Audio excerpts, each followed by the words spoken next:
Pushpa 2 market చేయకపోయినా ఇప్పుడు పోయి పట్నాలో ఎందుకు చేశాడు? మన హైదరాబాద్ చేయొచ్చు కదా, ఎందుకు చేయలేదు?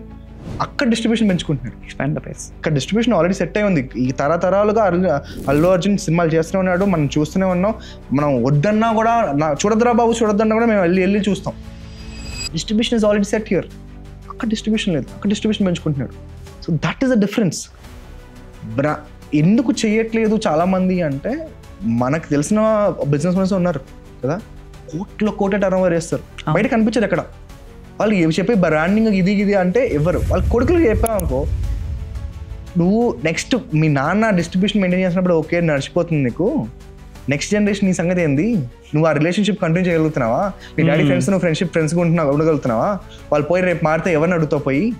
అందుకే నీకు బ్రాండ్ కావాలి, నువ్వు B2Cకి వెళ్ళాలి, లేకపోతే ఇంకో దానికి వెళ్ళాలి అంటావు. That's a difference. వాళ్ళకి అప్పుడు సప్లై లేదు కాబట్టి, వీళ్ళు డిమాండ్ ఉంది కాబట్టి, వీళ్ళు ఒక్కరే సప్లై చేస్తున్నారు కాబట్టి రిలేషన్షిప్ డెవలప్ చేసుకొని రిలేషన్షిప్ని హోల్స్ని పెట్టుకొని డిస్ట్రిబ్యూషన్ క్రియేట్ చేసుకున్నారు. ఇప్పుడు మార్కెట్లో డిమాండ్ ఉంది, సప్లై దానికన్నా ఎక్కువనే ఉంది. అవును, నువ్వు ఒక ప్రోడక్ట్ క్రియేట్ చేస్తున్నావు అంటే 2 రోజుల్లో దానికి ట్రిపుల్గా వచ్చేస్తుంది. చైనాలో అది ఇక్కడే వస్తుంది, రైట్? సో ఈ జనరేషన్ స్టాండ్అవుట్ అవ్వాలి అంటే వాళ్ళు ఒక ఎస్ఎస్ రాజమౌళి లాగా డబ్బా పడాలి, స్టాంప్ పడాల్సిందే. ఆ స్టాంపే brand. So brand creation at this point of time is not optional, it's mandatory. It's a mandate. So that is my take on this. మామూలుగా ప్రీ రిలీజ్ అయిపోయిన తర్వాత ఒక చిన్న మీమ్ చూసాను నేను. పుష్పకి ఎండోర్స్ చేసిన ఒక లిస్ట్ ఆఫ్ బ్రాండ్స్. నేను చూసి అవాక్కయ్యాను, ఏంటి ఇన్ని బ్రాండ్స్ పుష్పకి రీమార్కెటింగ్ చేస్తున్నారు?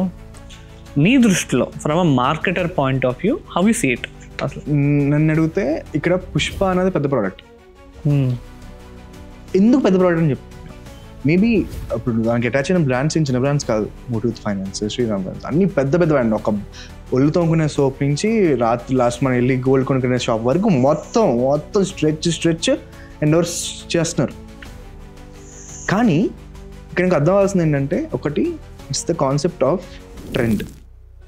కరెంట్లీ పుష్ప 2 అన్నది ఒక వేవ్. ఆ సినిమా రిలీజ్ అయిపోయినా వేవ్ పడిపోతుంది. Okay, this is the cusp of that wave. Tsunami వచ్చే ముందు వాటర్ వెనక్కి ఒకేసారి ఒక 20-30 feet లేస్తుంది వాటర్. ఇప్పుడు అది పుష్ప. ఆ వేవ్ని నువ్వు రైడ్ చేయాలి. ఎంతమంది రైడ్ చేస్తే అంత ముందుకు వెళ్తారు. So here the bigger brand is Pushpa. So every one is coming on, jumping on that. ఇక్కడున్న వేవ్ని పుష్ప 2 కొన్న డిస్ట్రిబ్యూషన్ని వాళ్ళు లెవరేజ్ చేసుకుంటున్నారు. ఇప్పుడు చూసుకుని చాలా brands, Muthoot finance, Kalyan jewellers, ఇవన్నీ ఏంటి South Indian brands. First time ఒక సౌత్ ఇండియన్ బ్రాండ్, ఒక సౌత్ ఇండియన్ యాక్టర్, సినిమా కాదు బాహుబలి అయింది, బట్ అక్కడ వెళ్ళింది సినిమా వెళ్ళింది.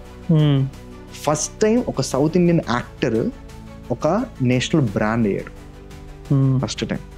RRR కూడా అయింది, RRR, but they are 2 heroes, ఇద్దరు హీరోస్. ఫస్ట్ టైం ఒక సింగిల్ పర్సన్ ఒక బ్రాండ్ అయ్యాడు. డిస్ట్రిబ్యూషన్ ఘోరంగా ఉంది, అసలు అక్కడ అట్రాక్షన్ ఘోరంగా ఉంది. ఈవెన్ బీహార్లో అండ్ లక్నోలో ఎక్కడ చూసినా తగ్గేదేలే అంటున్నారు. So it is a great opportunity for brands to ride that wave. డబ్బులు ఉన్నాయి, వాళ్ళ బ్రాండ్ని డిస్ట్రిబ్యూట్ చేయాలి, వేరే పార్ట్స్ ఆఫ్ ద కంట్రీకి వెళ్ళాలి అన్నప్పుడు, ఒకడు ఆల్రెడీ వెళ్తున్నప్పుడు వాటిలో కార్లో ఎక్కి వెళ్తే ఈజీ కదా, మళ్ళీ మన కార్ స్టార్ట్ చేసుకుని పంపించడం కంట పెట్రోల్ సేవ్ అవుతుంది కదా. ఇది అంతే, that is what is happening. ఆ మూమెంట్ని క్యాప్చర్ చేసుకోవాలి. అంటే మళ్ళీ నీ దృష్టిలో ఒక పెద్ద బ్రాండ్ అయినా ఏంటి, చిన్న బ్రాండ్స్ కూడా చేయొచ్చా? చిన్న బిజినెస్ చేయొచ్చా అంటే చెయ్యొచ్చు, కానీ అప్పుడు పెద్ద బ్రాండ్ అవుతుంది. For example let us say again nothing against చిన్న హీరోస్, రైట్? ఒక చిన్న హీరో దాంట్లో ఒక థమ్స్ అప్ బ్యానర్ పెట్టాము అంటే థమ్స్ అప్ డబ్బులు రికవరీ చేసుకోవడానికి recovery track. It's a branding tactics, like it's not a launch, it's not a growth strategy. పుష్పాన్ని లెవరేజ్ చేసుకున్నది గ్రోత్ స్ట్రాటజీ. ఇది ఏదైతే చిన్న దాంట్లో ఒక ప్లేస్మెంట్ పెట్టడము, ఇట్స్ ఏ సపోర్ట్ స్ట్రాటజీ. ఇప్పుడు ఉన్న బ్రాండ్ని జస్ట్ అలా ఉండే స్ట్రాటజీ ఇది డిఫరెంట్ ఉంది. చిన్న బ్రాండ్స్లో మనం ఎప్పుడైతే హీరోస్తో మనం కొలాబరేట్ అవుతామో, కన్సిస్టెంట్గా మల్టిపుల్ బ్రాండ్స్తో అవ్వచ్చు కాబట్టి, సారీ మల్టిపుల్ హీరోస్తో అవ్వచ్చు, మల్టిపుల్ సినిమాస్తో అవ్వచ్చు కాబట్టి ఒకటి అదే బడ్జెట్తో నీకు ఏమవుద్దంటే మల్టిపుల్ సినిమాస్లో ఆ బ్రాండ్ రికాల్ అన్నది ఉంటుంది. అరే ఇక్కడ చూసాం, అక్కడ చూసాం, అక్కడ చూసాం, పెద్ద పెద్ద సినిమాలు చూసాం, ఓకే పెద్ద బ్రాండ్ రా. కానీ పుష్పతో వెళ్ళినప్పుడు ఏంటంటే రీచ్ ఉంటుంది, కొత్త ప్లేసెస్లో రీచ్ ఉంటుంది. So that is a growth strategy, this is a retention strategy. అది డిఫరెన్స్. రెండు కరెక్టే, కానీ అది దాంతో లీడ్ చేయాలి, దీంతో కంటిన్యూ చేయాలి. హే వివేక్, మీరు పాడ్కాస్ట్ కదా, ఫేమ్ గురించి చూసుకుంటే ఆబ్వియస్లీ పాడ్కాస్ట్ గానే ఇష్టం. అసలు ఒక మార్కెటర్ ఆలోచించే విధానానికి ఒక నార్మల్ పర్సన్ ఆలోచించే విధానానికి ఏంటి తేడా అసలు? మనకుండే ఒక యూనిక్ వాయిస్ని, మన బ్రాండ్కున్న యూనిక్ వాయిస్ని ఎలా చెప్తున్నాం అన్నది ఈజ్ మార్కెటింగ్.